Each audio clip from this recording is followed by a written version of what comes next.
హరే కృష్ణ అందరికి. హరే మనము కృష్ణ అప్పుడు అందరికీ. ఆపేసుకున్న అప్పుడు మనము ఆపేసుకున్న ముందు భగవద్గీత శ్లోకాల నుంచి తదుపరి శ్లోకాలకైతే ఇప్పుడు వెళ్దామన్నమాట. ముందైతే ఒక శ్లోకం చెప్పుకుందాం. అయనేషు చ సర్వేషు యథా భాగమవస్థితః భీష్మమేవ భిరక్షంతు భావంతః సర్వ ఏవ హి. మళ్ళీ ఇంకోసారి చెప్పుకుందాం.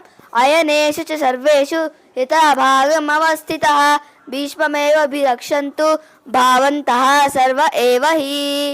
ఇక్కడ దుర్యోధనుడు అయితే అంటున్నాడు అనమాట వారి సైన్యంతోని.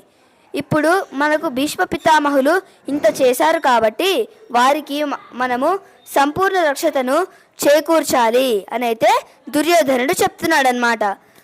తదుపరి శ్లోకం ఏమిటంటే, ఇప్పటి నుంచి నేను వీక్లీ 2 సార్లు భగవద్గీత అయితే చెప్తూ ఉంటానన్నమాట. ఆ గ్యాప్లో మా చెల్లి అయితే ఎంటర్టైన్ చేస్తూ ఉంటుంది.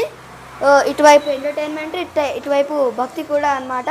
హరే కృష్ణ. మమ్మల్ని ఇద్దరిని అయితే సపోర్ట్ చేస్తూ ఉండండి, ఎంకరేజ్ చేయండి. రేయాన్స్ తలవా ఛానల్కి అయితే సబ్స్క్రైబ్ చేసుకోండి. హరే కృష్ణ. ప్లీజ్ సబ్స్క్రైబ్ చేసుకో.